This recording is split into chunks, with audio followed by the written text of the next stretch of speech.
Սահմանամերձ բնակավայրերում բնակարաններով ապահովման աջակցության ծրագրին կարող են դիմել նաև միայնակ մայրերը, որոնք ունենան չափահաս երեխա եւ չունեն գրանցված ամուսնություն։ Կառավարությունը հաստատեց սահմանամերձ եւ առանձին բնակավայրերում ընտանիքների բնակապահովման պետական աջակցության ծրագիրը վերաբերելու նախագիծը։ Վերաբացման հիմքում դրված են 3 հիմնական նպատակներ եւ ուղղություններ, ըստ որոնց էլ որոշվել են այն թիրախային խմբերը, որոնք կարող են օգտվել ծրագրից։ Միաժամանակ այն ընտանիքները, ովքեր 24 թվականի հունվարի 1-ից մինչև 25 թվականի մայիսի 1-ն ընկած ժամանակահատվածում ձեռք էին բերել հողամաս, անկախ նրանից շինթույլտվությունը ստացել էին, թե ոչ։ Հողամաս ձեռք բերել ասելով հասկանում ենք ինչպես արքուվաճառքի գործարքը, այնպես էլ օրինակ ժառանգության, նվիրատվության ստացումը, հողամասի նշանակության փոփոխությունը։ Երկրորդ ուղղությունը վերաբերում է այն բնակավայրերին, որտեղ այս պահին բնակչության թվի եւ փաստացի շահառուների հարաբերակցությունը չի գերազանցում 10%-ը։ Այստեղ ընդգրկված են 49 սահմանամերձ գյուղական բնակավայրեր,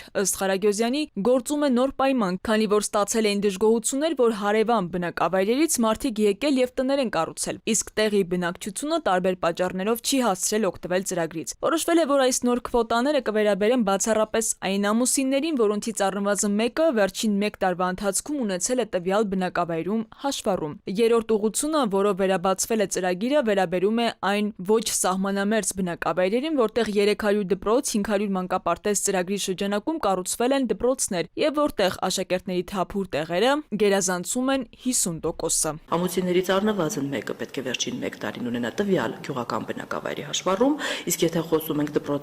դպրոցներով պայմանավորված նոր ոչ սահմանամերձ առանձին բնակավայրերի քվոտաների մասին, ապա այստեղ երեխան պիտի լինի 10 տարին չլրացած եւ ամուսիններից որևէ մեկը չպետք է ունենա վերջին 1 տարվա հաշվառում Երևան քաղաքում եւ անշարժ գույք Երևան քաղաքում։ Լավ կլներ իհարկե այդպիսի սահմանափակումներ չլինեին, որովհետեւ երբեմն լինում է, որ ընդհանրապես ուսուցիչ չի լինում եւ մարդը կուզենար օրինակ այդ բնակավայրում համ աշխատեր, համ էլ